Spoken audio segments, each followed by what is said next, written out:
By now, you've heard about the Heartbleed bug, but do you really know what it is and how to fight it off? Back away from the keyboard. It's the inside story.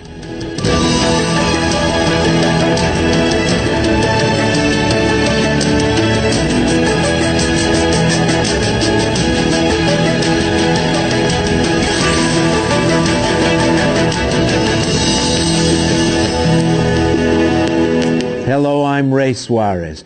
Just in the past several days, millions of you have heard that the bad guys, the vandals, the thieves may have burrowed into the world of online commerce, intruding on the back-and-forth conversations between your computer and your email servers, between you and the places you buy things online. It's not completely clear what's happened as a result, but are you as blithely confident about logging on to a sales site to see where your package is as you were a couple of weeks ago? And the web has been full of conflicting information in the last few days. Change your password? No, not until you're sure the site has fixed its security settings. Or change your password? Sure, any sales site worth its salt has already fixed this thing. Well, what are you supposed to do? I don't know, but we're going to find out. Joining us to help you understand how this latest vulnerability might end in an effort to pick your pocket, how to protect yourself, and the possible costs to the fast-growing world of selling and services on the web, we're joined by Yan Zhu, a staff technologist with the Electronic Frontier Foundation. She writes code with a focus on encryption and privacy for Internet users. Yan joins us from San Francisco. From Boston, Robert Siciliano, an expert in identity theft with Hotspot Shield, a product that protects online communications. And from New York, Christina Warren, senior tech analyst with Mashable. Robert Siciliano, how was this problem detected in the first place then? So researchers were able to detect it by looking at it, essentially. They found it, sure it was a eureka moment, and then they quickly disclosed it, and here we are in the midst of what would be one of the largest security crises with the Internet thus far.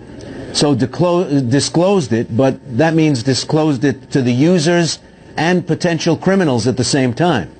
Well, that's kind of how these things go. You know, when you make the public aware of it, of course, you're going to be making the bad guys aware of it too.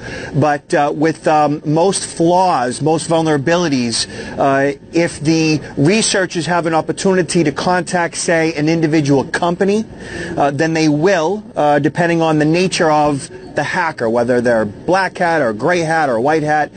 They may or may not disclose it publicly. They might go right to the company.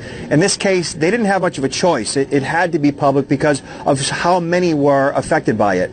So, Robert, what could people with bad intent do in that little space between the time the word goes out that this problem exists and everybody fixes it? So they'll go to whatever sites they determine are not properly protected, and they'll begin to essentially sniff in, become a middleman in regards to the communications. They will, in some cases, extract usernames and passwords. Whatever sensitive data is being passed from the user through the website, and like they have done in Canada, they were able to get, it looks like, almost 1,000 social insurance numbers from Canadian taxpayers, and then they use that data to commit fraud. They will open up new lines of credit. They'll take over existing accounts with the usernames and passwords. So the idea behind the S at the end of HTTPS is security, encryption, essentially to protect that information. But when the door's not locked, it allows the bad guy to get in. And in this case, it gives the bad guy access to vast amounts of personal information. And more than likely, that has occurred multiple times, and those that have been affected might not find out for days, weeks, months, or years for that matter. And it's very possible that they have been affected in the past, and they will only begin to realize it in the future. Robert, why do you have to change them all? And why do you have to go to places that you don't use as often, or go to places where you haven't signed on in a long time, and change the passwords even there. So the idea behind changing a password is been around for quite some time. Aside from this particular issue, you should change your passwords periodically, at least semi-annually, if not annually. Most corporations that have sensitive data require their employees to change them quarterly. That's always a good practice to get into. You know, uppercase, lowercase, characters, numbers, and so forth.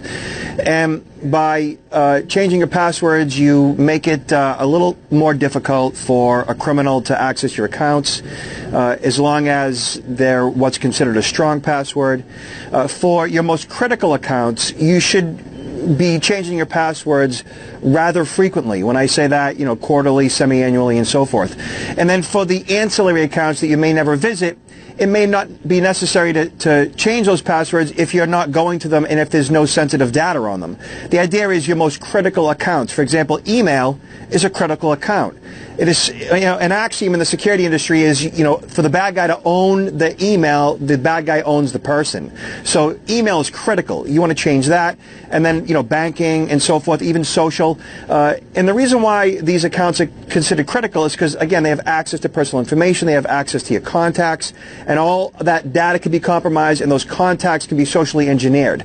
And having different passwords, like was already said, is essential as well, because having the same password across accounts makes it very easy for the hacker to get into additional accounts. Robert, this is only the latest in a long line of stories of this kind, where information is stolen, sensitive, important, valuable information is stolen. Does this have the possible consequences of really hurting the advancement of online commerce? So I think in the long run it will help. I think it'll give both the government and the security community a heads up that we need to take things a bit more seriously. Certainly open source has been a great way to get things done, but there needs to be some more oversight, additional administration to make sure that something like this doesn't happen again. Certainly, you know, there has been a battle ensued over the past 2 decades, essentially, between good and evil, good guys and bad guys, white hats and black hats, to race towards, you know, keeping the net secure or wreaking havoc and compromising data and stealing identities. And that is never going to stop. I mean, that's always going to be like that.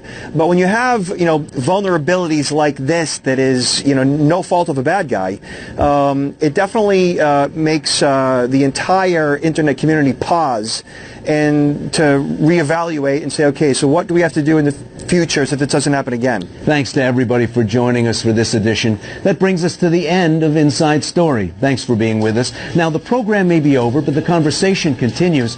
We want to hear what you think about the issues on this or any day's show. You can log on to our Facebook page where you've changed your password, or you can send us your thoughts on Twitter. Our handle is AJ Inside Story AM, or you can reach me directly at Ray Suarez News. See you for the next Inside Story in Washington.